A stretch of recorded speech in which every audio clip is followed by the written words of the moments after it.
tragedy would cut short Chavis's legal troubles. In the summer of 2002, while walking to his car after buying an ice cream cone, Chavis is killed by 3 carjackers. His legacy lays bare the consequences of elevating the unqualified. When you start making decisions based on things other than merit, you wind up with people who sometimes aren't qualified to do the job. This regime of racial preference and balancing continues long after Chavis. But then, a bombshell ruling changes everything.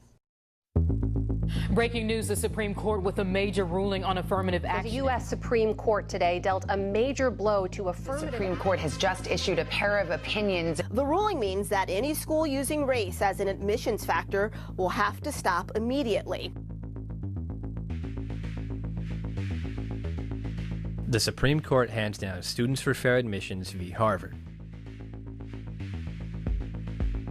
A group of Asian students claim that Harvard's admissions policies discriminate against Asians.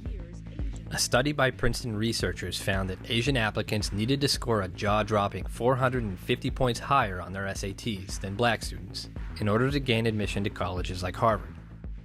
In an effort to racially balance its incoming classes, Harvard had been employing something called a personality score, a subjective score given to applicants that weighs heavily on their overall chances of getting into Harvard. Asian students systematically received the lowest scores, while black students received the highest.